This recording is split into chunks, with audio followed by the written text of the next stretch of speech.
Welcome back, you lovely lot, to my walk around for Barons Manor Park, Saturday the 12th of July sale. And as you can see, beautiful sunshine. I've got the shorts on. You don't need to see that. You know what's down there. It's impressive as it always was. I've got my shades on. I've got a bit of a sore eye, but you don't need to know that. What you need to know is we've got some amazing cars. A billion Jaguars, some very lovely Ferraris, both real and fake, and something for every budget, as always, and a couple of amazing camper vans, one of which has just turned up and I'll tease you with in a minute. But moving on to one of my favourite things, a P38 Range Rover. I have one of these. I would wager this one might be a little bit better than mine, actually. It's certainly the colour to have.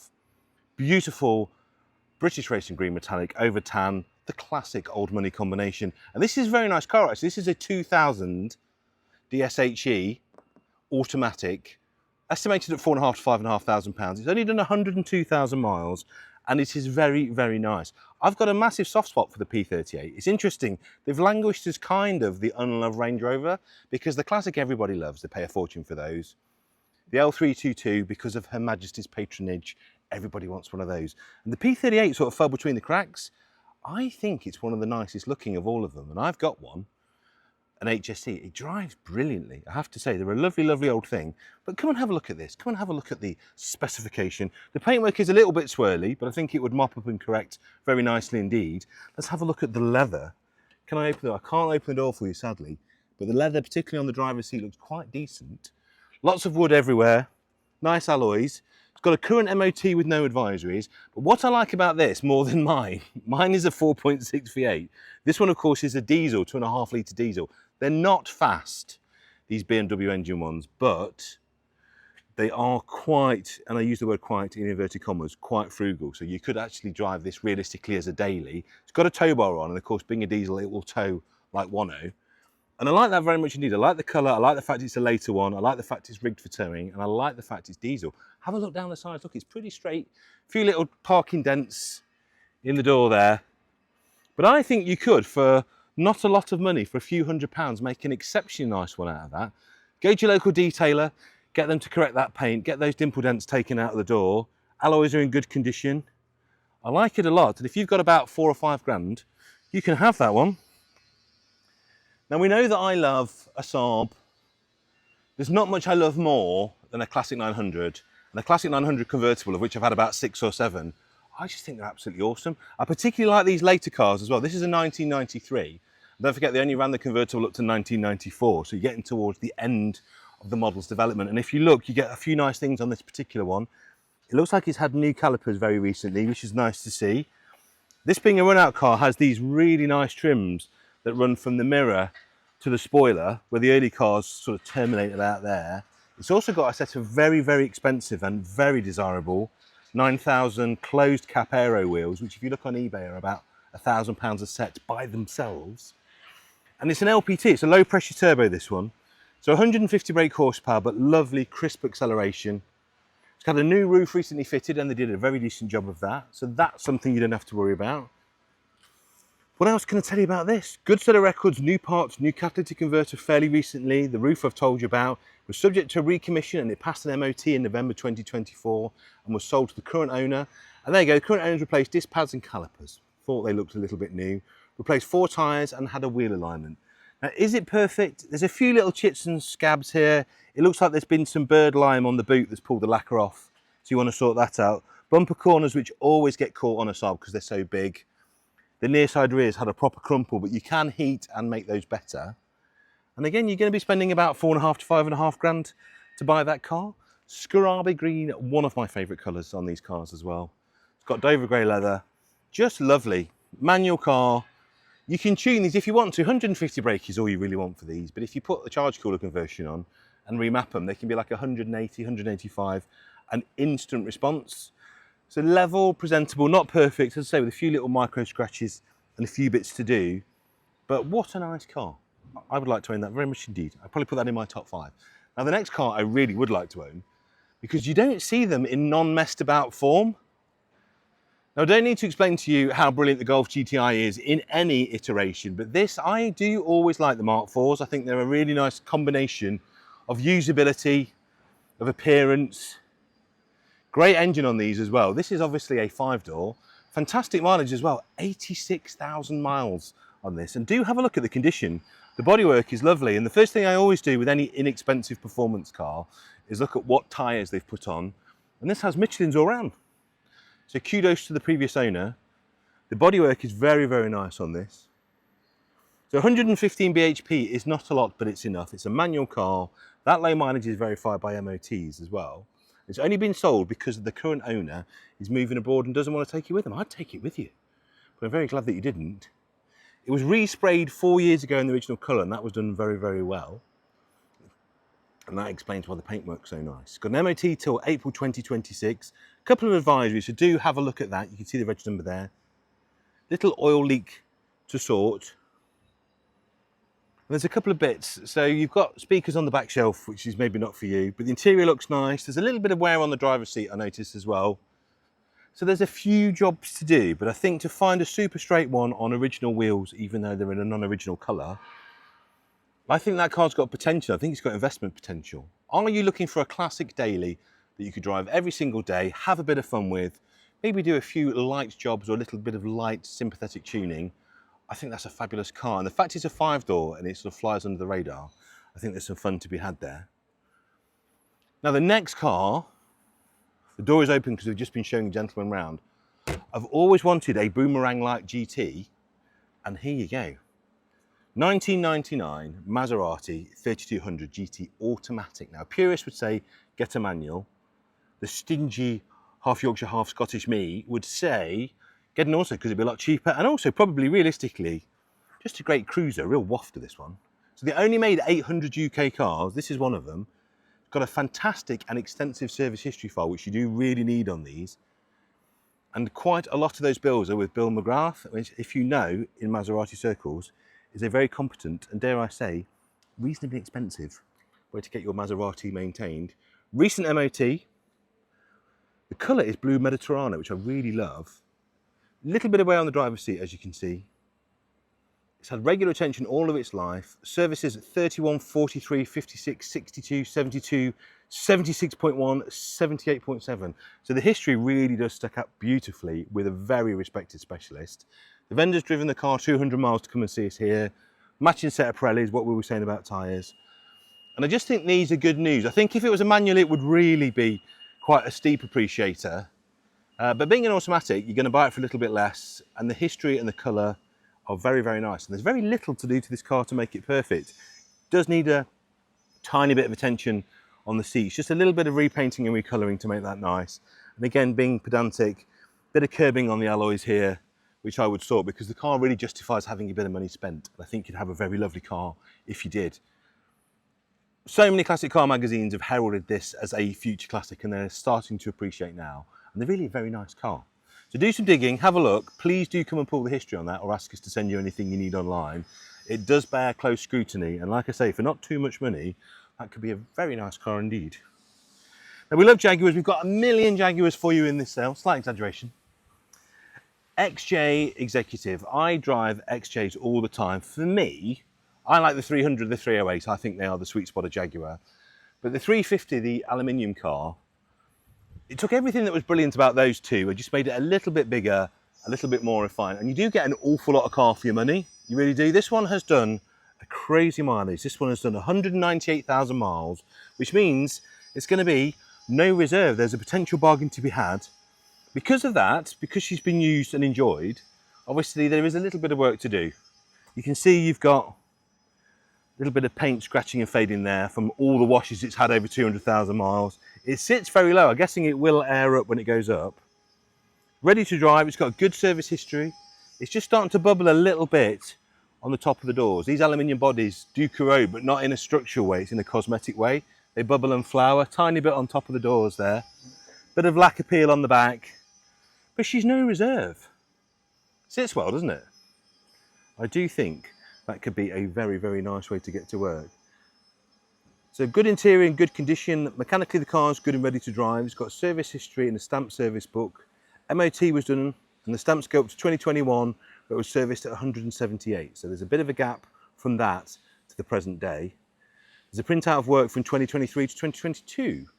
Now, also interestingly, please note, this vehicle is a Cat D. So there is paintwork to do. You've got lacquer crazing on the door. I don't know if you can see this as well, look. This is really, really flat here. It's completely burnt through.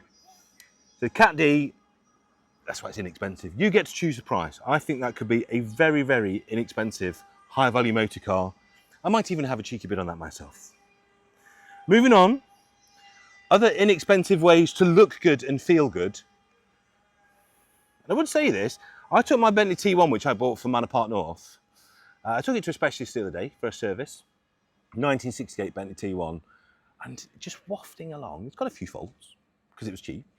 But just even in that 3-mile drive to go and see my friend Dwayne Starman, the Bentley specialist, I felt very special. I felt there's something about these cars, they have an X factor, and until you've driven one, and particularly until you've owned one, even if you're driving to a garage to get a big £3,000 service bill, you still feel special. There's something about them, there's something about the way they look, there's something about the way that you feel when you drive them that no other car delivers. So I would say, if you're feeling brave, at some point in your life, buy yourself a bargain Bentley. They're bargainous to buy, they're rarely bargainous to run, but as long as you go into that with your eyes wide open, I think you'll have a lot of fun. And this, of course, is the Turbo R 1993.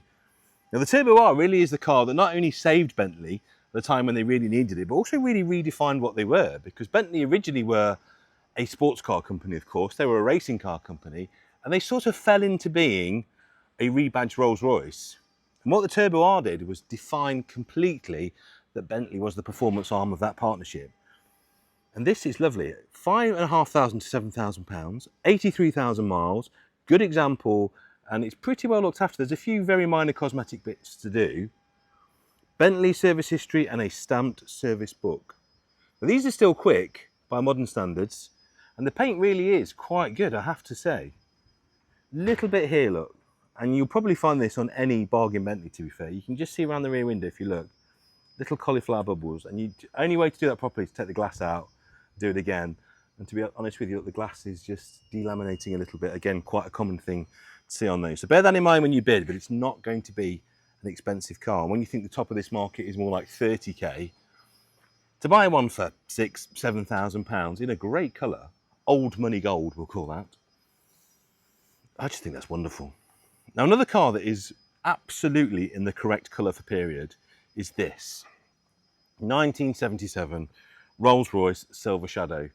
I have been obsessed with these since I was a little kid. I just think they are the most wonderful shape. This is a Shadow 2, obviously, with a later bumper.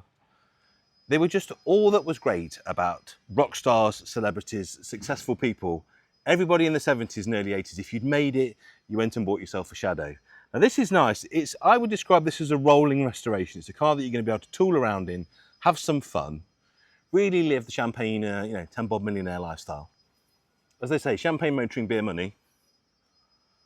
And you could just do a few bits to it. The paintwork's just starting to go a little bit on the lacquer here. You can see you've got a tad of corrosion. So you are going to, long term, need to spend money on this car, but it's not going to prevent you in the short term having a huge amount of fun. Service stamps are in the book, not complete history. Timeless classic and mechanically sounds, it drives pretty well. So it's had recent work carried out, including exchange brake calipers, rear pad setup. There's invoices in there. Various old MOTs and service stamp. So it's got a good but not complete history. The leather is really quite nice indeed. The colour, as I say, is perfect. I'd imagine that was probably the original colour. And that's had at some point some repaint, and it's been done to a very good standard. Look at the quality of the metal flake. So you've got gold silvers under the lacquer over the brown, and it really pops. Conversely, weirdly, this one's actually really quite good. It's only just starting to go around the back of the window. That's a fabulous thing, and the colour is so right for 77, isn't it? Funnily enough, browns are all coming back, aren't they? Have a look at all the manufacturers today. Everybody's putting brown back on the palette. It just looks very good. Now, this has come through again.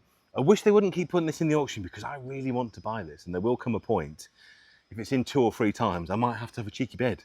1990 Cadillac Fleetwood. I just love big American cars. You can blame it on a diet of too much cop show TV as a kid. There's something to me about the styling of these cars and a lifestyle that I wanted when I was about 10 that I really like. Now, this is a 1990 car, but they look so much older. Although this, as I say, in 1990, it looks more like kind of almost late 70s, early 80s, doesn't it? They didn't really try too hard to deviate from what they knew their customers liked. 4.5 to 5.5 grand, 90,000 miles, a brand new MOT and a low mileage. Multi-point fuel injection 4.5 V8, so she shovels along beautifully with a 4-speed auto and a column shift, which I really like. Service regularly. And if you watched it last time, you remember the starter motor is a little bit lazy on this. It does start, but it sounds like it's ready for replacement. But our wonderful vendor has put the motor that you will need to do that in the boot. So if you've got a bit of time. The central locking doesn't work, but you can lock all the doors manually. The air conditioning does not work either. So please do bear all of those things in mind if you bid. It's got that 80s look, it's got that 90s build quality, it's got the correct and original alloys and the white lines as well on the tyres. It's just got X factor. It's really hard to define what makes me want to own a car, but there's something about the way this sits and looks. And just the slight whiff of cheese, and I mean that as the highest possible compliment, because I have a lot of cheesy American cars. Isn't that epic? So if you'd like to have that as your Sunday cruiser, I can't imagine the fuel economy is going to be anything to write home about with a 4.5 litre V8. You know, and that's obviously 675. None of the cars that we're looking at here have good fuel economy in any way. Don't buy them for that reason.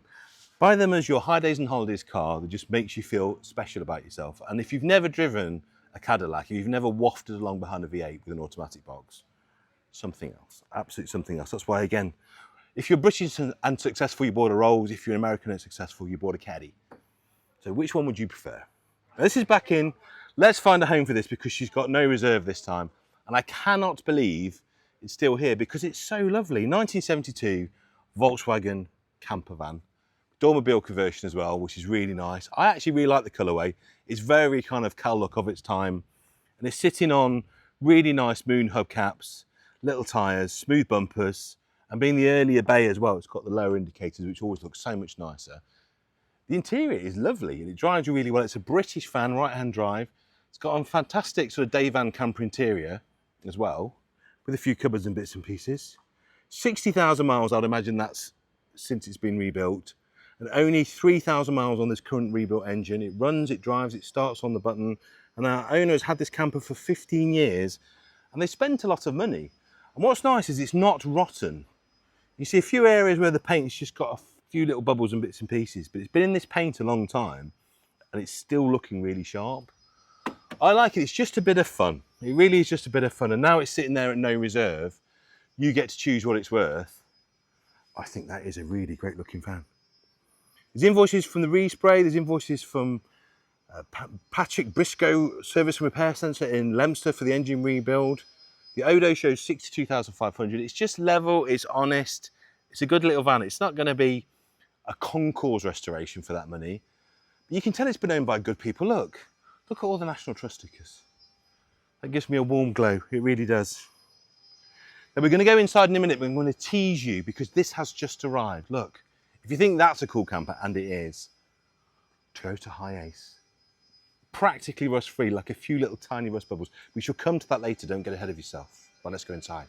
Welcome back inside. A little bit less sweaty in here, which is good news for everybody. Now think back, if you would, to 1985. Dad's picking up their lads from school. You do play dad top trumps. My dad would have rolled up in his 2-litre GL Sierra. Got a little nod, not a bad car. But then your dad rolls up in this, the 2.8 GL Granada automatic, the big engine, the V6, the WAF box, the estate. You won, you were better. That's just simply how it was in the 80s. Just come and have a look at this. Maybe your dad didn't pick you up in one of these in the 80s, but maybe you can go and pick your kids up and make it right instead. What a fantastic looking thing. So B-Reg, MOT and tax exempt from January of next year, which makes me feel incredibly old. The cars that I was going to school in are now the cars that you can just get no tax MOT on. 162,000 miles, replacement engine fitted some years ago at 120, full documented history that backs up that mileage. Electric windows, of course, being a GL, heated door mirrors, swanky devils. Now, there's a few little blemishes and marks on this, but I can't stress enough how tidy and presentable this is. Very much a 2-yarder, this one. There's a few bits to do. Let me try and tell you what they are. So you've got a few panel imperfections. It's had new front wings on, genuine Ford. It's had a American air filter put on with some Webers as well.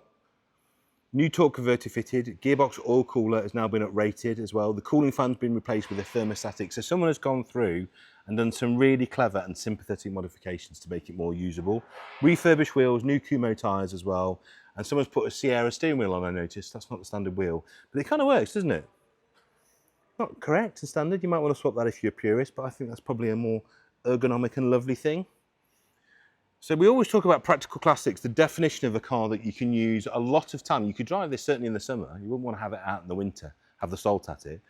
But you could take the kids, the dog, a very big and sizable picnic, and all of the things you might ever want. The boot on these is hilarious. Even by modern standards, it's a big boot. And in period, it was enormous. I see there's also a very expensive car cover in there as well. So there you go, 6 to 7,000. We've had a lot of interest in this car, as you can imagine. It's lovely. I would like to own it very much. I always like Granadas. And that's a particularly nice one. A few little tiny things to do, but nothing that would spoil your enjoyment of it. Just have a good look at the pictures and description. And if you fancy it, have a bid on that. Now going back to the X350s, what a wonderful way to off. This is a really clean and tidy one. The last one was a Cat D, needed a bit of work. This one really doesn't need much at all. And is a very nice low mileage example. 2009 V6 TDVI. So I always go on about this and I won't apologise for it. If you have currently got a lease car and you're coming to the end of that lease and you're paying £400 or £500 a month, ask yourself why. Don't be car poor. Buy yourself a price range classic. 4.5, 5.5 grand would buy you this car. So you could finance that over 3 years for less per month. It's a diesel, so it's going to be very economical to run in Jaguar terms. And it looks fantastic. And then in 3 years' time, it'd probably still be worth £2,000 or £3,000 at least. And you'll have saved an absolute fortune. And you get to drive around in a Jaguar. Who wouldn't want that? All aluminium, of course, 10 stamps in the books, last service at 92,000 miles, the car's currently got 96, 3 former keepers and an MOT till March. Of course, all the bits you want. Have a look inside, go on. Leather seats, sat-nav, fully functioning air conditioning, we've checked that and it does currently work, which is very nice. So like I said, there's no such thing as an economical Jaguar, but this is getting there. You will get, I would imagine, late 30s, perhaps even early 40s MPG. So don't sign up for a lease. Smoke round in a lovely old 350. You can see at some point this has been to a car wash and they've used TFR, traffic film remover, in too high a ratio look. That's discoloured, but you could actually polish that up. Just mask off either side, get like a little Dremel polisher and polish that all up. It will look lovely. £4.5 to £5,500. Now this next car I'm going to get unduly excited about because you never see them come up for sale. They never come up for sale in any condition. And this one really isn't bad at all. Audi 200. Now I have an Audi 100 and it is a phenomenal car. And as the numbers might suggest, the 200 is twice as good. This one as well, I've got the 5-pot, which is a great engine. This is the full fat V8. And if you're into your American racing, they of course did the full fat wide body IMSA racer based on the Audi 200. What a thing that was. Do a little Google of that. There's 12 of these left in the UK. So this of course is the precursor effectively to the A8 and the S8. And there's just none left. Can't tell you. So it's been featured on lots of YouTube channels. It's very well known. It's been on Furious Driving, Lloyd Vehicle Consulting, JJ on Cars, Lot 76 Cars, Cyclamen Red, beige leather interior, sunroof on it as well. Work was undertaken between February and May of this year, including cam belt, water pump, plugs, thermostat, rear lights, fixed wiring, front indicators, on it goes, coolant, gaiters, gauge clusters, all sorts. Let me open the door for you. Now the paintwork is a little bit of a state. I think you could make it better with a mop and a polish, but in a few places it might need a tiny bit of paint. But if you are thinking, should I buy this? I've always wanted one. Buy it. You will never get the chance again. There's 12 left. There aren't many at all. It wouldn't take much to make it good. Now this trim on this side is here. The one on the other side is missing, but that would be quite an easy thing to 3D print and smooth and paint. It's got the BBS wheels on. They need a refurb, but they've got great tyres on. There's a few little dents on the front, just here. And actually, you might be able to see on the camera the state of this paint on the bonnet. That will need painting. I think you could polish it to make it marginally better, but to make it good, you are going to have to paint it. But I think for one of those cars with that level of rarity, just buy it and get it sorted as you can. It will need a fuel sender unit as the gauge doesn't read correctly. The aircon needs to be regassed because it was degassed for the engine work, and you will need to paint it. So bear all of those things in mind, but just look at the condition. There is the basis of an absolutely wonderful car in that lot. That rear seat looks like it's never been sat on.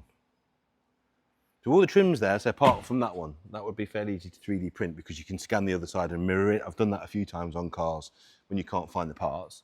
Yeah, really interesting thing, and they are a genuine old money car, those. I think you could turn up anywhere. And it's got a Smith Knight Fay. My 100 came from Smith Knight Fay. There you go. Something for you nerds. You'll know what that means if you're nerdy like me. Guess what?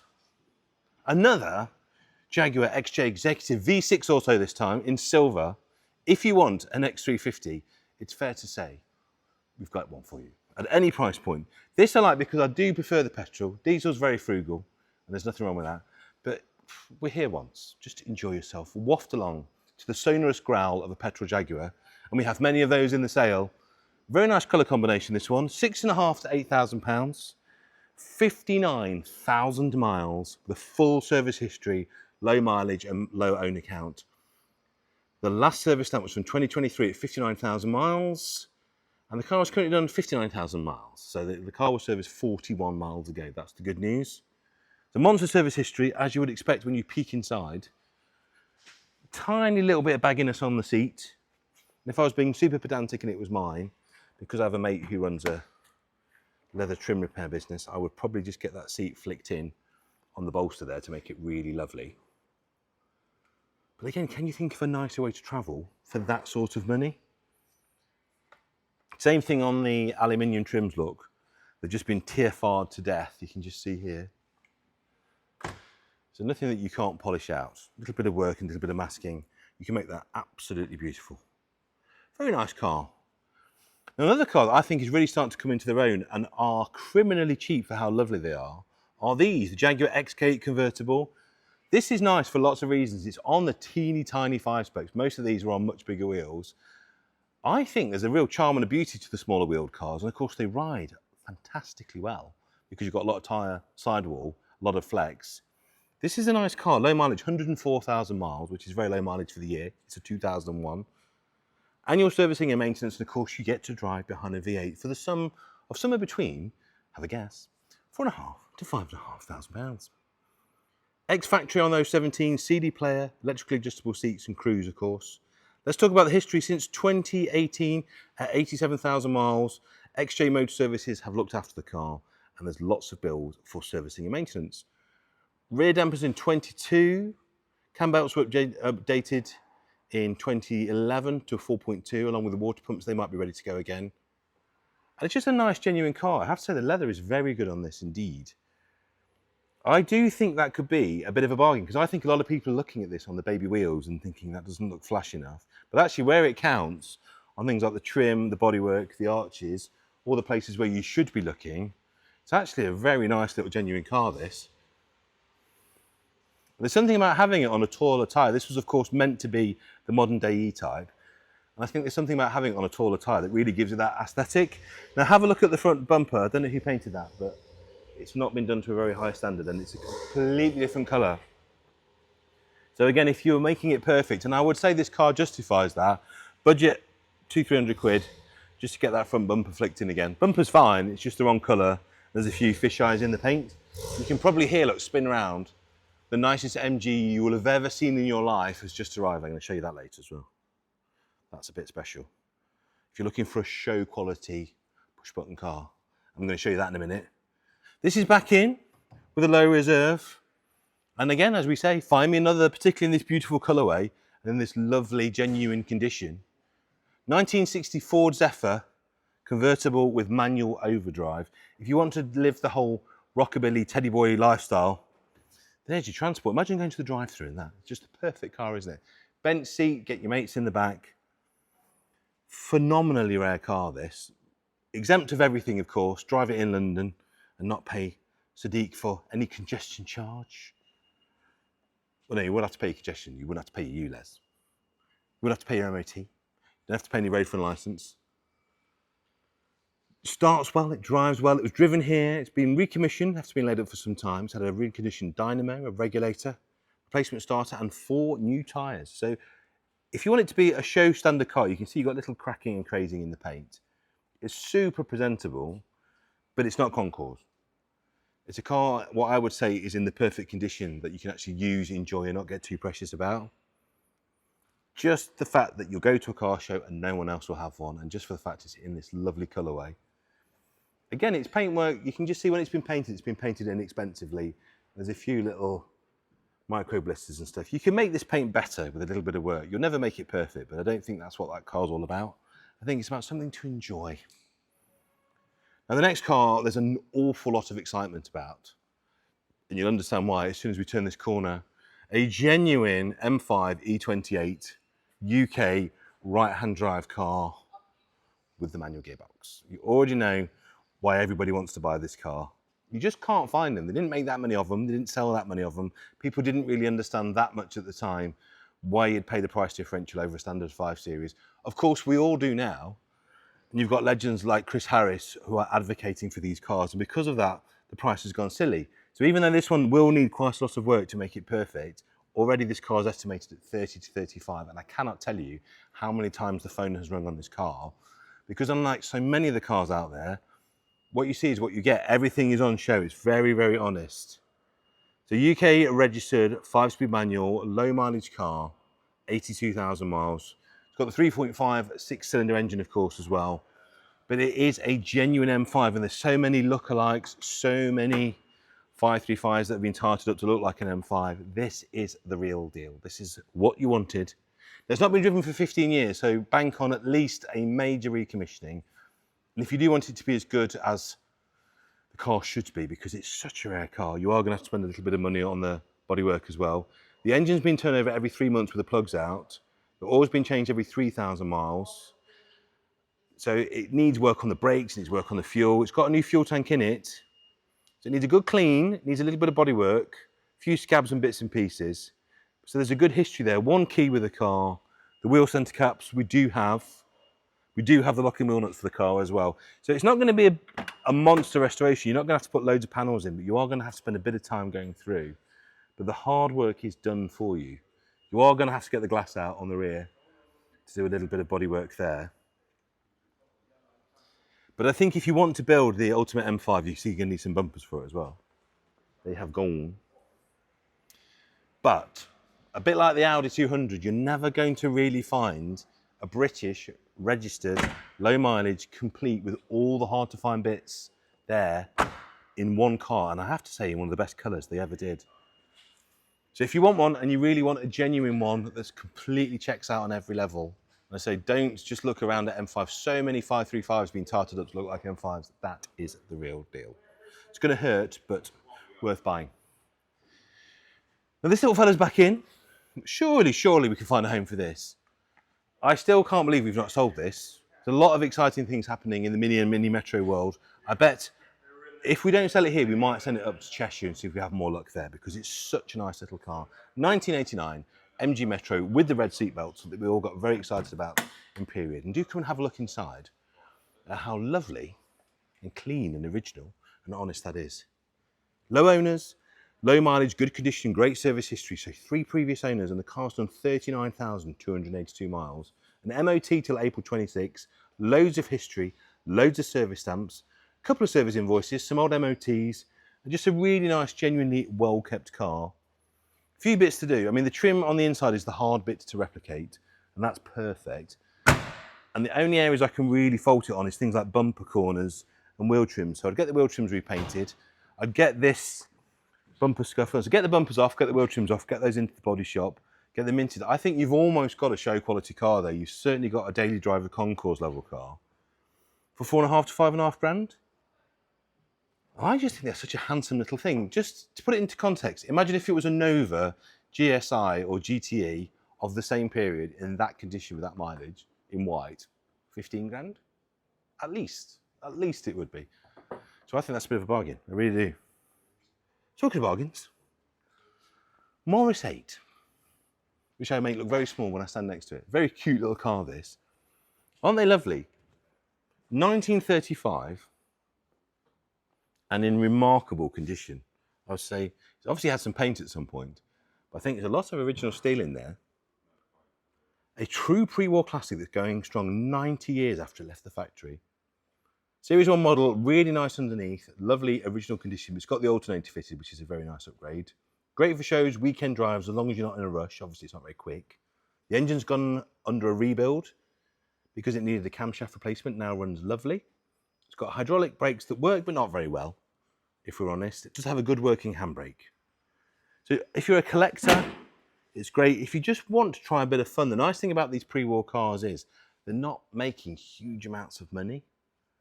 It's a cooling market, the pre-war market. So actually what's nice about it, if you're looking to make money, they're probably not the cars to buy. But if you're looking just to have some fun for a very sensible amount of money, they really are lovely. We can't speed anymore. We can't go faster than the speed limit because there's too many cameras.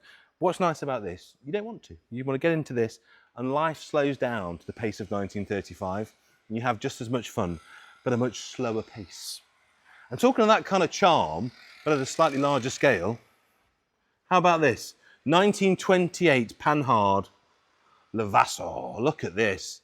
This is a big old boat. This is a wonderful, huge motor car, this. 9,000 to 11,000 pounds. It's enormous. Obviously fully convertible. So a Second World War classic, or pre-war classic, obviously being 28. Called Jezebel. They were French, the Panhards.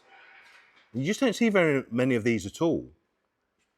Now this particular one was a chassis built in 28, the body was built in 29 and exported to the UK and registered in 1930 with the registration number GF17. Sadly, that's no longer with the car. Presented in black with a pinstripe. The history folder is very extensive. There's a whole bag of it. Photo books, old MOTs, tax discs, loads of information. There's a written timeline of a renovation that was carried out in 1979. Loads of photographs. So it's got a 3.4 side valve engine. It looks like a sort of satin paint, which I really quite like on that actually. And the hood is good, but the frame needs a bit of repair. So if you're trying to take it out in the rain, just bear that in mind. But it is what it is. It's just very honest and clean. And if you look at what you've got there and how rare it is, if you're into your French cars and you want something a little bit different, look at that, 9 to 11,000 pounds. And again, look at things like these beautiful Art Deco handles. Look how nice they are. Bench seat on the front. And also look at the quality. Look at the thickness of the door. Nice check strap there. Got your dashboard. You've got your shell can. Now in the back, this is meant to be an umbrella holder if you look in the back. I would say you get 2 bottles of wine in there. So if you're in the back, or maybe even 4 bottles of wine actually, to be fair. Big ones. So make that into a wine holder in the back and take your mates out. Obviously the driver must drink. Lemonade for the driver, bottle of wine for the passengers. But look how well those doors still shut and how well they hang. I mean, everything on this, the fit and the finish of the panels look absolutely stunning. Probably as good as new. Wonderful patina, which don't dare touch. Leave the name on, leave all the slightly shabby paint and just enjoy it for what it is.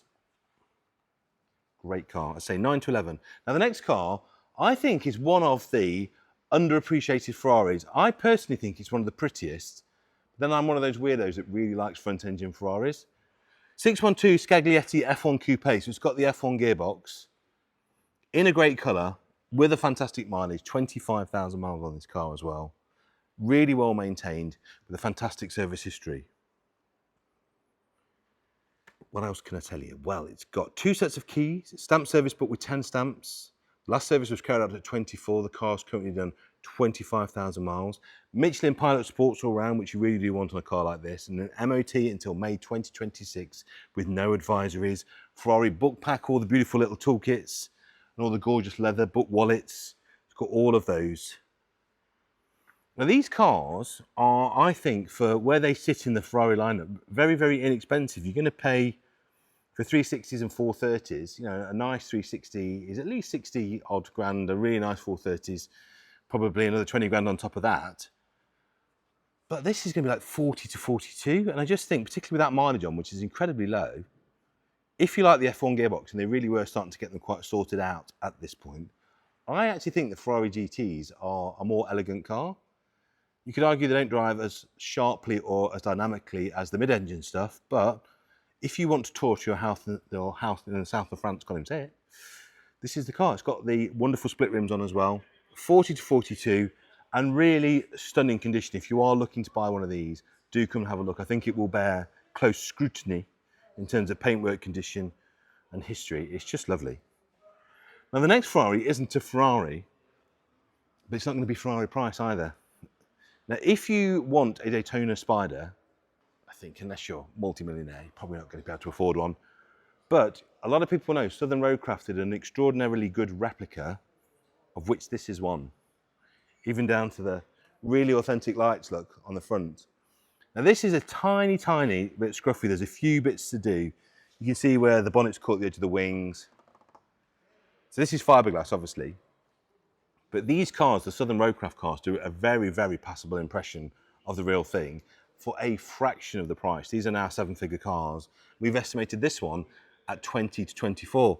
It's got the correct seats, look. It's been done really well, whoever did it. They must have spent a fortune. Now, they only made 7 right-hand drive Southern Roadcraft cars. As I said, the real thing's multi-million pounds now. It's got so many of the right bits, like the lights, the wheels, the mirrors, are really authentic. Matching Goodyears, loads of MOTs. Now, it was originally registered as a V12. It's now got a 3.2 straight 6 with an auto. So that might not be everybody's cup of tea. If you're going to be an absolute purist, you might want to put it back to a bigger engine. But I just think it makes it very usable. You can see it's had a luggage rack on the back that's been taken off. And the paintwork, like I say, the paintwork will need some attention. I think the car is nice enough and rare enough and represents something so expensive. I wouldn't be too shy about putting a few thousand into the paint and body to make it really nice. And again, they don't come up for sale at all in any condition. And this really is a lovely car to do a rolling resto on.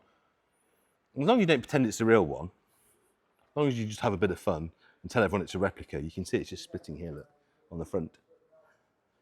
20 to 24. Do yourself a favour, Google a list of results from what the real ones have sold for, and then have a bit of fun for 20 to 24,000 pounds.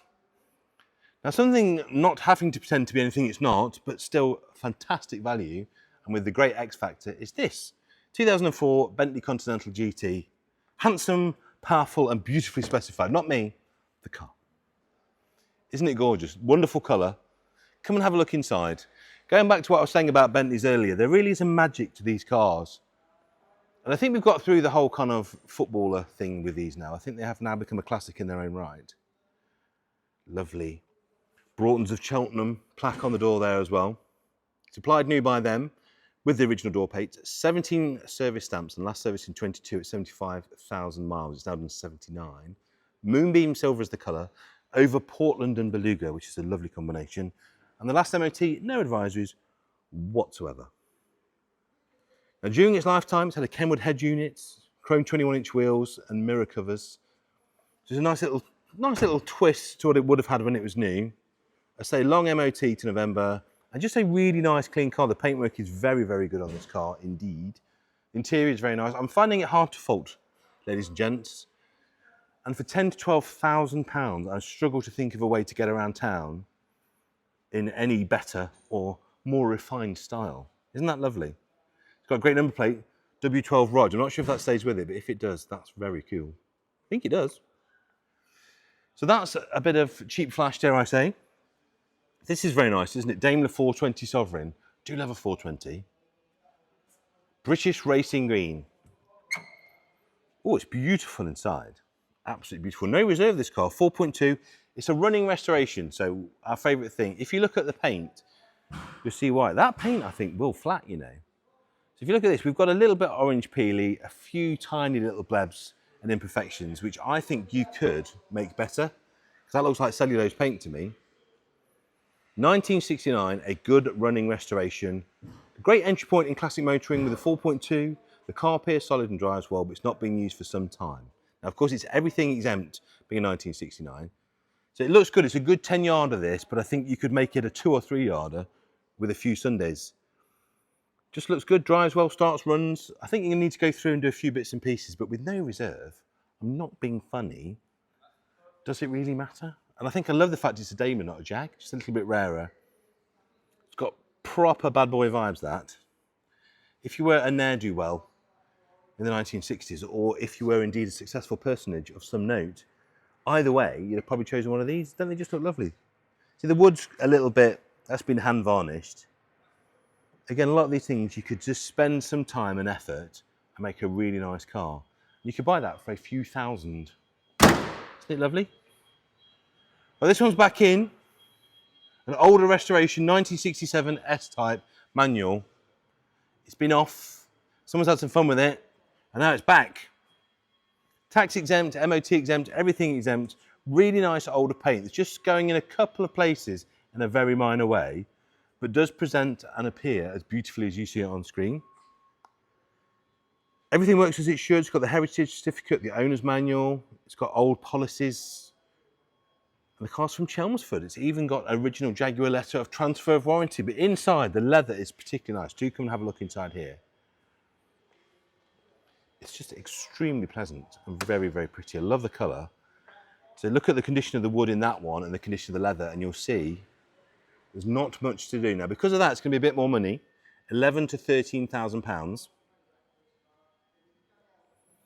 But there's a car you can just jump in and enjoy. Just get some insurance on it, whack some fuel in it, and away you go. Now, the next spec of Jag is actually, bizarrely, one of my favourite specs. This is towards the run out of the car, 67. And these were almost the poverty specs. This is the 240. So you get the wheel trims, you get the thin bumpers. I actually really like them. I think they look really simple and clean and lovely. So this is a 4-speed, all synchromesh with overdrive, this one. We've estimated it at 7.5 to 8.5. And doesn't it show you how inexpensive nice Mark IIs are now? Because just looking here, look. So well under 10 grand, even with your fees on probably on top. The paint's nice, the bodywork's good, the wood's half decent, the leather is very, very nice in this one. The local car having only had one previous owner, and the current owner's had the car for 47 years, been looked after and loved.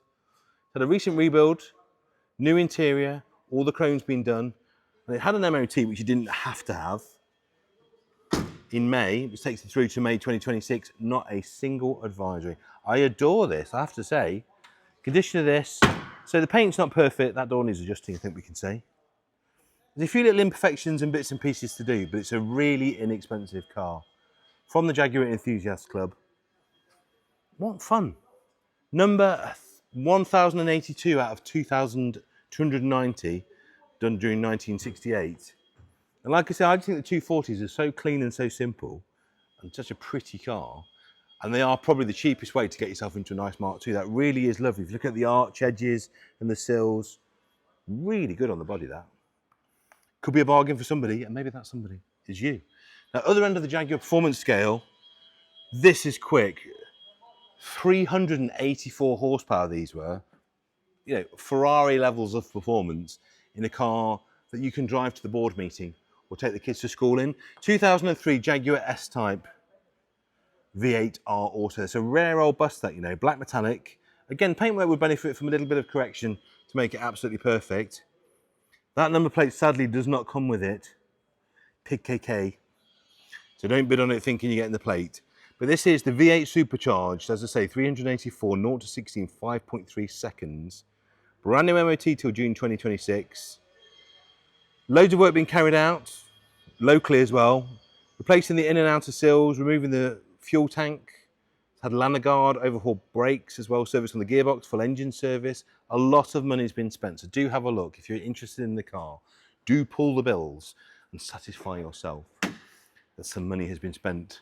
Calipers are in lovely condition, or they've been refurbed correctly as well, because they have all the multicolour logos on. They look in good nick. The vehicle's been garaged by the current owner and is only selling it due to running out of room. But the funniest bit about these, I've told you that, so this is a car that will spank any contemporary supercar. I say 0 to 60 in 5.3 seconds. It's pretty quick. £4,500 to £5,500. So not only do you look good, you go fast, but you don't spend much money doing it. And on with the rest of the car. Now, would you like to go historic racing or historic rallying? Now, as you know, it's very expensive to build a car that's podium ready. The easiest and cheapest way to do it is to buy a car that's been previously very competitive, become a bit of a peddler yourself, and put the two of them together. And that's what you could do with this. This is gorgeous. 1965 Sunbeam Tiger Mark 1, 302 to the 5-litre small block, championship winning car, built by David Henning Motorsport. Now, there's two sides to buying a championship winning car. If you don't win, unfortunately, that's down to you. But at least if you buy a championship winning car, then you know that the car has the metal, has the minerals to get you to the top step. You've just got to make sure that you're fast enough. It's been really well maintained. Over £20,000 was spent on it in 2023. 2005, Class A joint champion. 2006, It's got class champion, 2007, 2009, 2010. So the car's been in few races over recent years, but it's been lovingly maintained. As I say, David Henning Motorsport built the very lovely small block 5 litre. And as I say, 20k spent. It really is beautiful. You've got carbon seats. I mean, that seat on its own is probably a few £1,000s of seats there. It really is beautifully done. What would you pay for that? Well, bearing in mind it's had £20,000 spent on maintenance very recently, you could buy the whole car with that maintenance in it for 23 to 26. I can't stress enough, having built race cars myself and ran them, there's nothing better than buying someone else's hard work. It's probably a half or a third of the price of doing it yourself. And let someone else do all your setup and fettling for you. That's a really smart way of buying a very quick car. And of course, it's a Sunbeam. It makes all the right noises. It's a V8. I think cooler than a Cobra is Sunbeam Tiger. Same confection and a little bit more sophisticated. How about this? Another competition prepared car that you can buy where all the hard work has been done. And this really has been done to a ridiculous standard. Come and have a look inside here, look. This is a Cooper, 66 Cooper, with the twisty handles and slidey windows. Now this is a race car, originally a 998 UK model. It's had a full transformation into a 1293S, rebuilt by Snetterton Speed Shop in 2021. It was delivered as a right-hand drive Cooper, so it is a genuine Cooper, and then upgraded to a Cooper S specification. So it's not a lookalike, it was a Cooper originally. Again, same thing. Look at what competition Coopers fetch and how much it would cost you to prep. I mean, you're going to spend 20 to 25 to find a decent Cooper to begin with, and then you've got to prep it. This one is going to be 26 to 29 fully prepped. Period correct S gearbox with straight cut gear kit, drop gears as well. It's got remote gear change, ultralight flywheel on this.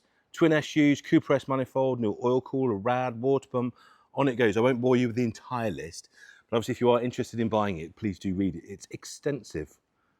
Now, it's got FIA registration until 2026, but do register, so you will need to re-register if you do want to do it. So it is a papered car currently and eligible for lots of things, but you will need to re-register. I think that represents an absolute bargain. 66 is such a great year for these cars. And the quality of the paintwork and the prep work is phenomenal. I mean, it would probably cost you to do that car somewhere between 60 and 70k. And it's less than half to prep a car to that standard. What a lovely thing. Ready to go? There you go, buy that one, go and compete. As I said, that will need to be repapered in 26, so next year. You just bear that in mind. V8, MGB V8. A proper one, a factory one. And what's interesting about the MGB, I think the MGB GT, we're going to come on to a very nice roadster in a minute, which I think you will absolutely love. But my preference, weirdly enough, is actually the GT. The Pininfarina did the roof, of course. I just think they're a more resolved shape, and of course there's a bit more room. It's a hatchback, it's literally a hot hatch this. You've got a 2+2, you've got room for the dog and the luggage in the back. And of course in this one, you've got an absolutely fabulous V8. I have just noticed a couple of little minor dents on the bonnet that you want to sort as well. It's got a heritage certificate and a 2023 insurance valuation of 25 grand. But despite that, we've estimated it at a very sensible 11.5 to 12.5.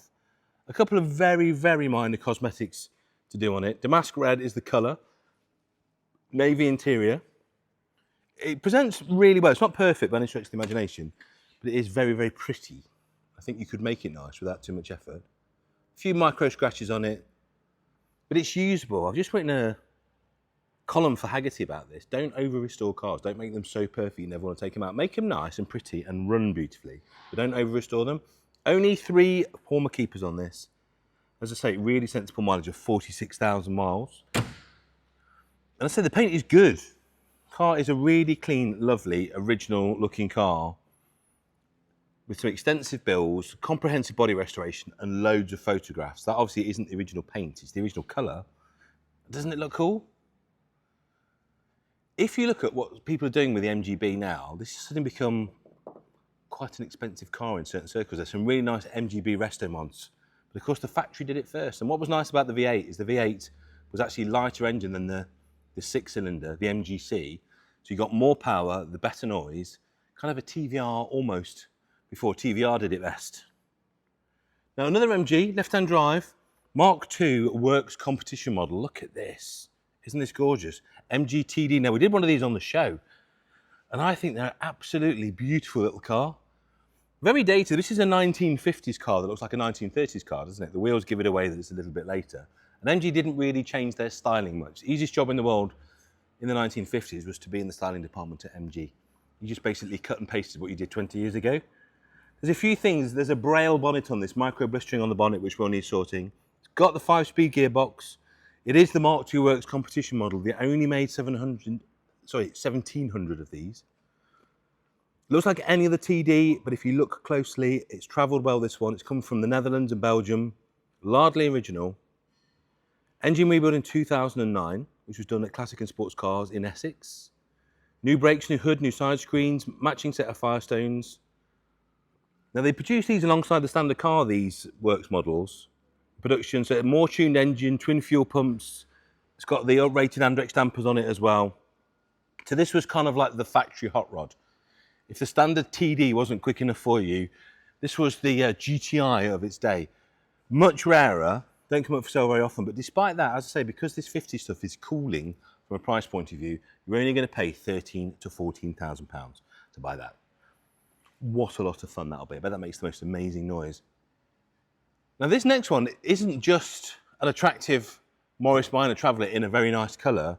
This really does have some genuine army credentials, this one. So this is an ex-military, consigned, delivered and registered to the military, Army Traveller in this wonderful colour. So it's registered with a lot of historic military vehicle groups as well for that reason. It is a 1969 Morris Minor 1000, originally commissioned for Army service, and one of the very few Army survived Travellers left. So the armed services got quite a few of these. They ordered loads of them because they're quite useful. There's 67,000 miles, which we think is genuine, because that's the other thing about military vehicles. A lot of them didn't do very huge mileages. Now, the previous owner, the loving owner that's had it since 1998. So we know a lot of the history. It's been in storage. It will need to be lightly recommissioned, and you will need to look at the brakes in particular. They're not great at all. And the paintwork, again, going back to what I was saying about don't over-restore a car, I'd give it a little bit of a tidy. I wouldn't go mad. You've got micro blistering from where it's been in storage. You can see on the roof, on the bonnet tops. But it's going to be £9,000 to £10,000. I wouldn't spend an inordinate amount of time or money because it presents really well. The wood's lovely on it. That's been beautifully lacquered or varnished to a very nice standard. I'd leave it as it is. I'd just give it a clean and maybe a little bit of a polish. Just use it. These are fantastic cars. It's got all of its insignia on. I think the colour is particularly nice, the Army Olive. So if you've got between 9 and 11, you can see the certificate in the back as well. It's lovely.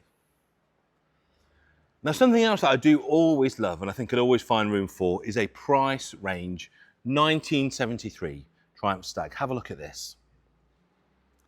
The Stag, of course, well known as the Bounder's car, the Playboy's vehicle of the 70s, V8 engine, T-bar roof, with removable hardtop. I'm not sure this one has its hardtop with it, so please bid that it doesn't. I don't see it lying around the building. It does have its soft top, of course, though. Manual overdrive, presents very, very well for its age, but this is what it's all about, look. So if you lift that up, whoa! And this does have its Triumph engine as well. Many were converted to Rover V8s, but this one has a working and very happy Triumph engine. So for the purist and the concourse enthusiast, the right motor is still there. So manual with overdrive, which is really the spec you want. A couple of little imperfections on the paint, little dent, but you know, it is what it is. It's a very price rangey Stag. Pimento red is the colour. The paintwork looks good, I'd say, with a few imperfections. Doesn't come with a factory hardtop, but it is the manual. And the roof works beautifully. The soft top roof works beautifully. Current V5, copy of a factory record, a couple of old MOTs and some invoices. So not the most comprehensive history, but it is very much priced to reflect that. I think if you're looking for a car that's going to give you massive smiles per mile without taxing the bank account too much, that's a really nice car. Because don't forget, these can be 25 grand if they're perfect with monster histories. That one's almost a third of that. So I think it represents extraordinary value. And talking of extraordinary value, have you seen how much Morgans are these days? Morgans have suddenly become very expensive. You pay over 6 figures for a Morgan now. And justifiably, you know, they've really developed the model. They've made them very, very complex. They've stiffened the chassis. There's not much wood in a Morgan chassis anymore. But this is a Morgan Pure, 1998 4.4, this one. Really nice, timeless roadster. But what's nice about what Morgan are doing with the new cars, which is developing them, They're not really changing the design language, a bit like the Porsche 911. And Morgan of today is very directly relatable aesthetically to its forebears. And this 1998, I think, is one of the prettiest, and it's one of the nicest price points as well. Because despite everything you see, 11,500 to 13,500 pounds for a car that's done 48,000 miles, 2 former keepers. It's got a lovely little 1.8 Z-Tech, so they're so easy to run and look after. So they run a basic management system, they run a Z-Tech engine. So you get all this wonderful sort of 30s charm, but with a brand new Ford engine. Dead easy to look after. Sports black paintwork, Yarwood magnolia interior, an MOT till 2026 with absolutely no advisories at all. Just what a lovely thing. Drove here. Just very hard to fault this, and I think if you're looking for a Morgan and you don't want to spend enormous amounts of money, my dad has one of these, and it's just a wicked little thing. They're absolutely amazing. I think, pound for pound, this is the best era. The 4-pot Ford engine, which obviously isn't the fastest one they did, or the most complex, but it's fast enough, and it's dead easy to look after. That's a great little car. That really is stonking value. And talking for which, another price range XK8, well-maintained car, this one. It's got the hood bag, really nice colour. If you come and have a look at the leather, though, this is a 1997 car. The one with the little wheels that we saw earlier, the leather is almost perfect. This one could do with the benefit of a repaint and a recolonise and a bit of trim repair. I think this has been used more with the roof down, this one. The mileage is low, 86,000 miles. That's supported by the MOT. Well-maintained, well-documented, but cosmetically will need a few things. It's got these aftermarket wheels which do suit it. You might want to keep those on or swap them. The paint's very good, actually, I have to say. So bank on a few £100 with your trim repair specialist to just repaint your airbag and your driver's seat and your passenger seat. The rear seat will be okay, but £4,500 to £5,000. That's rather nice. Another cost-effective roadster that looks good is this 350 SL, 1978. I've just noticed there's a wicked little dent there, which your dent guy should be able to pull out. But super, super price range. Now, the first question you ask with an SL, does it come with a hardtop? If you look over there, yes, it does, which is probably £1,000 by itself. 350 is really nice because it's not too stupidly quick, but it's not the little baby cooking engine. It's kind of the sweet spot in the middle where it shovels along quite nicely, but it's not doing 18 to the gallon. MOT exempt, tax exempt. It's got a lovely MOT on it, I do believe, as well.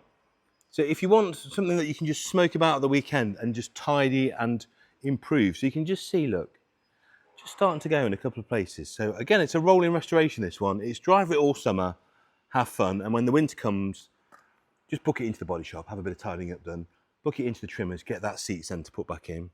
A few blemishes, it's got a nice presence, this. It's a lovely colour, but it runs and drives really well. That's the main thing. We've just shoveled it around the car park. I think it's worth buying and spending a few quid on. The nice thing is, unlike the mint cars, which are 20 odd, this is 6,250 to 7,250. Bit of a bargain. Now, I think cars that you could and should drive throughout the summer, and even have as your daily, actually, I think you'd struggle to say this would make an absolutely fantastic daily. Z3 2.8 manual, probably the best configuration this car, the Z3, ever came in. The only way this could be better for me was if it was a wide body. This is a narrow body, but for many people, they prefer that. It's a bit more pinched. And you could argue as well, it's better proportioned as a narrow body. I just like anything wide arch. You know me. Low mileage, 5-speed manual, substantial history in a very nice colour combination as well. Just a very, very pretty car. So it's a 2000 with a MOT till June 26. The colour is topaz blue. The soft top is grey, so that looks fantastic when it's up. ABS brakes, of course. You've got 17-inch motorsport style wheels with their very desirable option on these because they're staggered as well. 79,000 miles with a really, really good history. Despite everything I've just said, and the condition is fabulous, needing really nothing, and also things like the mirror bases, which always corrode on these haven't gone. And the alloys are immaculate, and they're a very rare option wheel on that. That's going to be £4,500 to £5,500. If you think of it as a more exciting, even better put together, more involving Mazda MX-5 with a bit more power, that's what these cars are. And you'd probably pay, to be fair, for a 2000 Mazda in mint condition, you'd pay £5,000 for that, and that's a 2.8. That's a really nice car. I would own and drive that myself. Now this next car I adore. Someone's got to buy this, so I don't, please. This car, I keep saying it, and it's in the auction I think for the third time with a low reserve this time, has got that indefinable X factor that certain old cars have that just make it sit and present so beautifully. So it's a 1959 MGA Roadster, but what makes it so good is obviously the bodywork is in incredible condition from a rust point of view. The paint is patinated, and in some cases, I'll be honest with you, it's quite terrible. Come and have a look. So you can see, you've got fading, you've got satinization, you've got peeling. You can see on the back, you've got different colours where the roof tonneau sat and the paint's faded around it. Someone's repainted the boot at some point. Rather than bring this back up to a perfect finish, I'd be super tempted to leave it exactly as it is, flatten the boot off, and just have it looking like a bit of a survivor.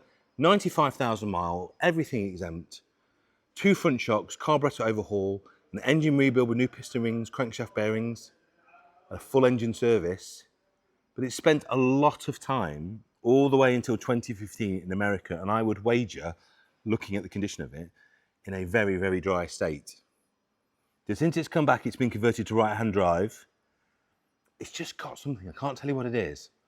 But in some ways, I think I'd rather keep it like this than do too much to it. It's just perfect. But £8,500 to £11,000, that could be yours. Drives well, body needs nothing, just don't touch it, flatten the boot off, enjoy it, look very groovy. Now this, I think, is a very interesting car. Going back to what we were saying about all the wonderful things about a Z3 and what a drivable car they are, this is obviously meant to be two things. It's meant to be a cross between, I think, a Shelby Cobra and obviously a Ferrari 250 GT. So it's meant to be like a 275, but I think it's got elements of Shelby Cobra at the back. It's got a bit of 275, it's got a bit of 250. It's kind of a homage to lots of great looking cars. So it's very much its own thing. It's not a faithful replica of a 275, but it looks good, doesn't it? And going back to what we're saying, all those wonderful, reliable German mechanicals. So underneath that is a 2.85 speed with 238 horsepower. Reliable, usable. It's got this dark green metallic bodywork and the paint is really quite good. And whoever's fitted the kit has done a fantastic job.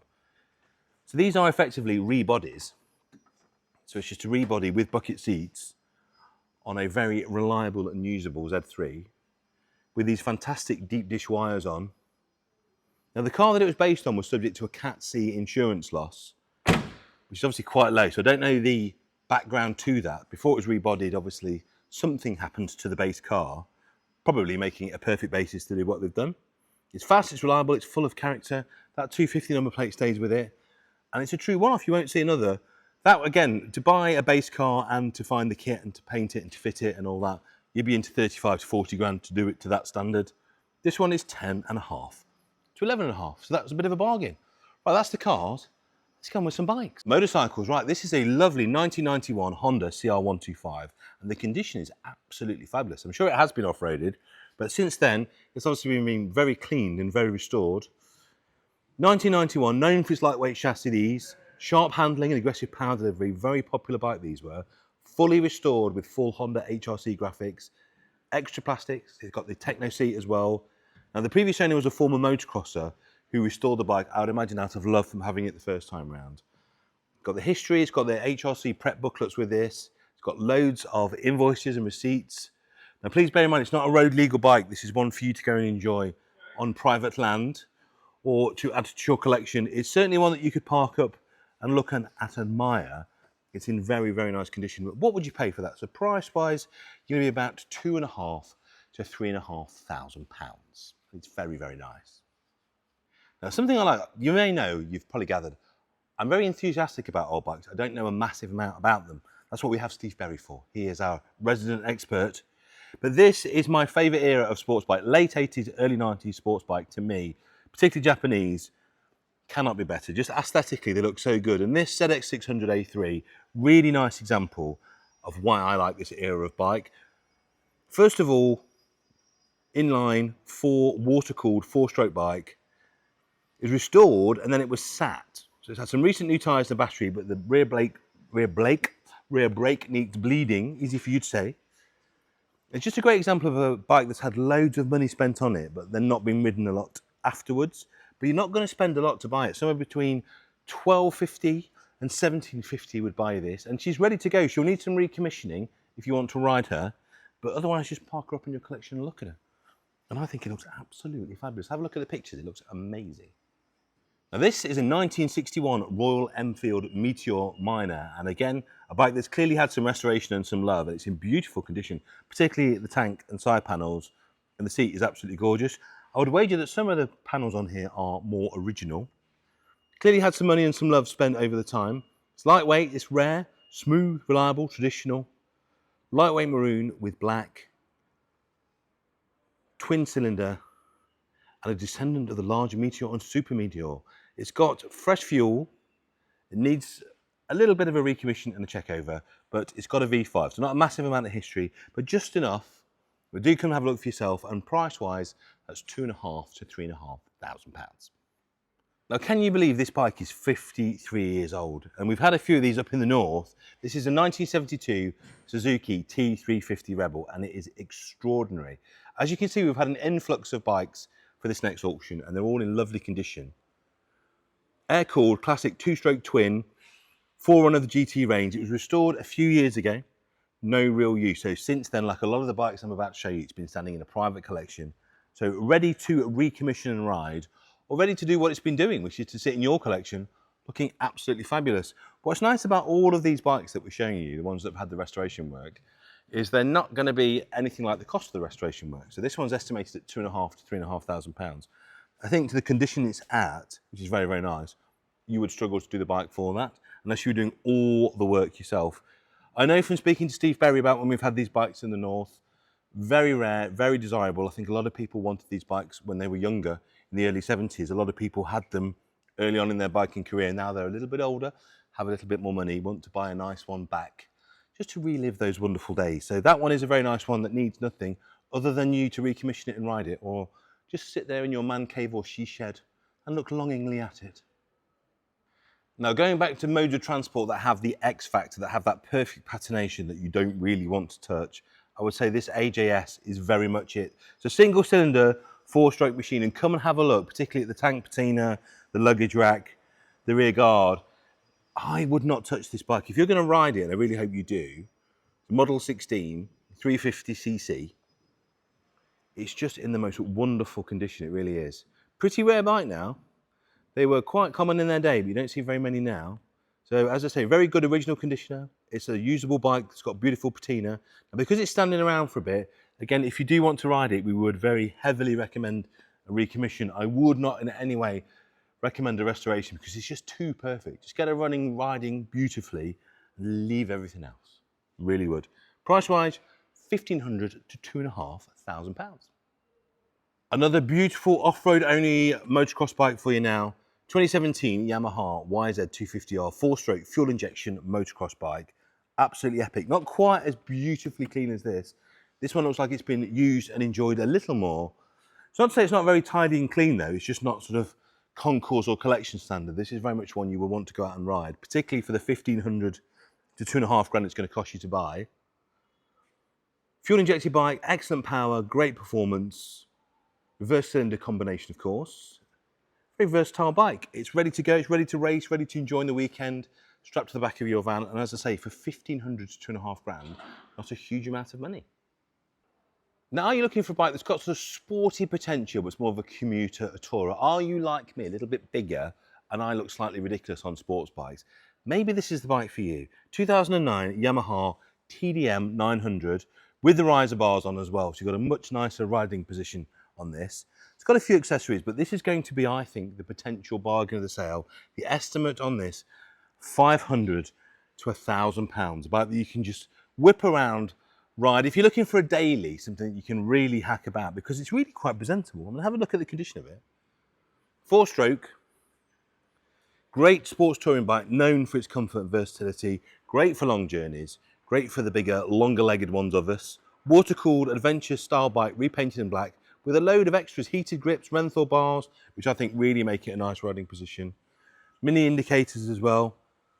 It's a great usable machine, no MOT though, so you are going to have to whack the bike through an MOT. So have a look at what the previous MOT said in terms of what it needed, if anything, on the last one.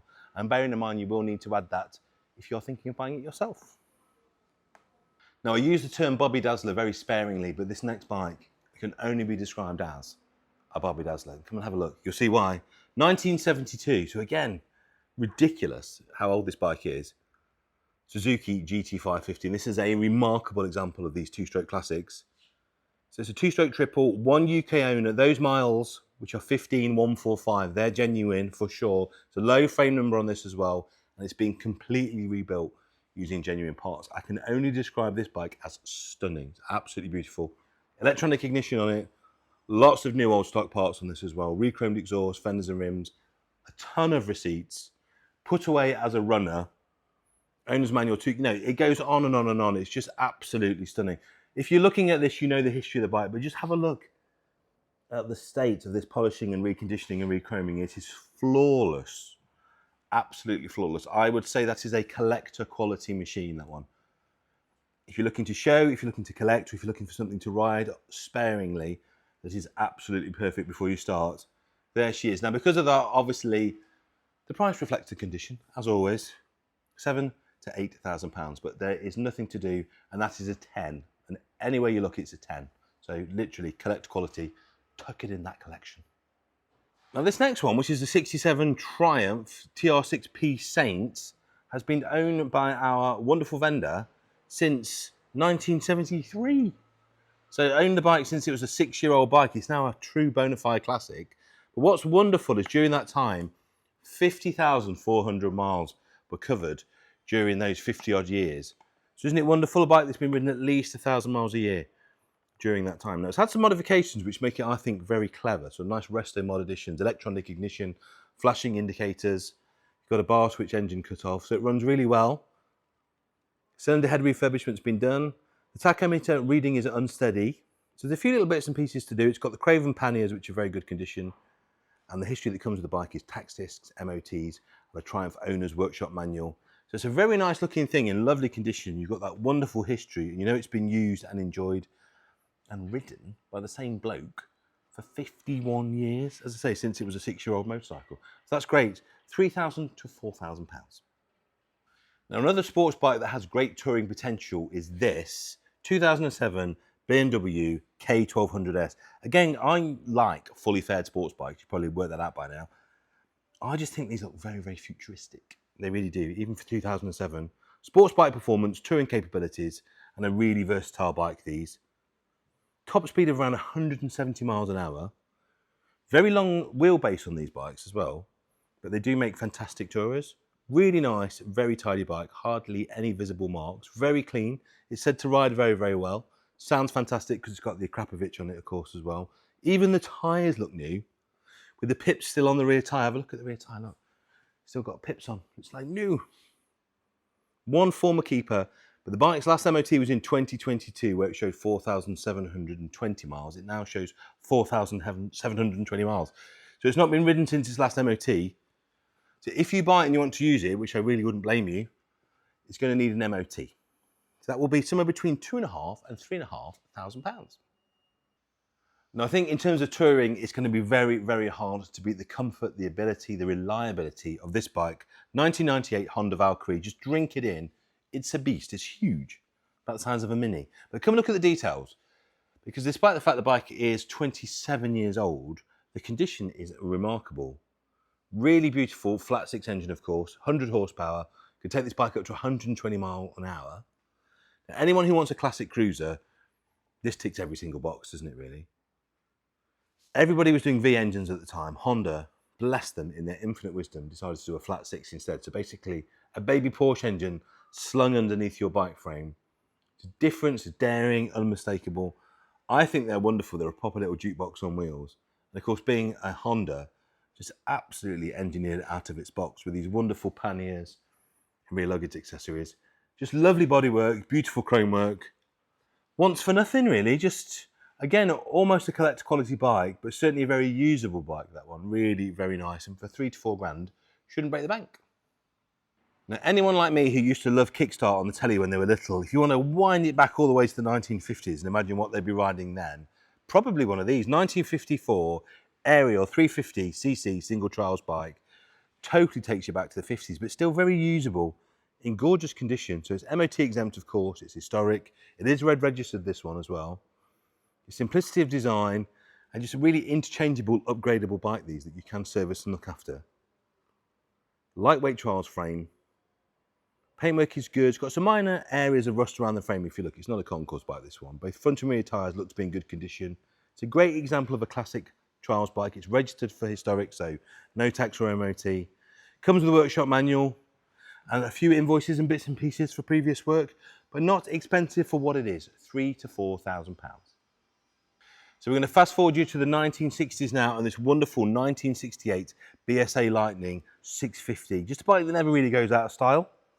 When British bikes ruled the world and everybody wanted one. Isn't it gorgeous? Come in and have a look at the details. The condition is really very nice on this. So red and chrome. The owners kept it in a really nice, mainly standard specification. So it was a proper sports bike in the 1960s with a chrome accented tank on this as well. Got chrome polished alloys. The history includes a magazine feature called Classic Bike Guide, which features an article with the previous owner of this actual bike as well. It's got V5s and MOTs, tax discs, invoices from previous work. The paint is good, the chrome's pretty decent, and the whole thing's in good condition. It's not a show bike, but it's an extremely presentable, and I would argue, an older restoration that sat in itself very, very well indeed. But again, not breaking the bank, £3,500 to £4,500. And then small but perfectly formed to finish us off on the bikes, 1955 Ariel Huntmaster. Look at the condition of this, look at the paintwork. I would imagine this has had at some point an older, very extensive and very expensive restoration because it's been done to a very nice standard. Bit of history on the bike. So the Ariel division was sold to BSA in 1951 by Charles Sangster. And the outcome was this, the 1955 Ariel Huntmaster was created. So equipped with the BSA 810 engine with a reshaped valve and cover. It's got a dry clutch, it's got a swinging arm frame. This bike in period was 98 miles an hour in 1955. Can you imagine how fast that would have felt at the time? It would have felt like flying. Really nice. All the bits you want to be original are, all the restoration bits are done to a beautiful standard. Chrome is nice, paint is nice, and good tyres on this bike. And that will be £3,500 to £4,000. Now it's the summer holidays, particularly if you've got kids. It's the long summer holidays for my 15-year-old Poppy. Hello Poppy, if you're watching. So you're thinking of summer holidays, weekend breaks, places you can go. You're not made of money. Budgets aren't bottomless. So what you need is a lovely, rare, exclusive camper van that will appreciate, that you can have family holidays in, and also it's just exceptionally rare and cool. And I think I found it for you. Have you ever seen one of these? In fact, I'll tell you, I just put a tweet on Twitter, funny enough. Toyota UK saw this and I've just gone, whoa, we want to see inside. Now you want to see inside as well because it's amazing. 1975 Toyota Hi-Ace camper van. Look, it's a CI Auto Home. Here's the original brochure, look at this. There is the brochure for the car. Now this was actually peak holidaying in 1975. But there's a lot to talk about here. First of all, the vehicle has only done 32,000 miles. And we have gone through every single MOT and we are convinced that's genuine because the MOTs are absolutely spot on to the mileage. So it wasn't doing many miles at all. It's been used sparingly and lovingly, and it's been incredibly well maintained on the body in particular. So the reason you don't see many Hi-Aces anymore is they rotted quite significantly. And this one, if you look, although there is the odd surface bubble and little edge, it really hasn't. It has to have been kept inside. You can see you've got a little bit of surface rust, and it is just surface starting. So it's certainly one that you can prepare and conserve. But look inside, look. It's a first generation Hi-Ace. You never see them for sale, but this has got the full CI. And CI were a big caravan and motorhome manufacturer in the 70s and 80s. They were huge. They did caravans like the Sprite. And this is ready to go. She's got a full double bed at the floor. Up at the top, you've got two roll-out hammock bunks as well. And if you go to the back, you've got a split tailgate, Range Rover style. You've got your fresh water tank there. You've got your sink with hand pump. In there, you've got a pull-out range and grill. Table slots in between the two. It's got everything you could ever need. There's a few little tiny bits, as you say, it's just starting to go on the bodywork. I really would say it's worth conserving and preserving that. But it's original paint, original interior. There's a few scuffs and marks. It's got a fridge look, got your gas bottle locker in there, all your lockers in.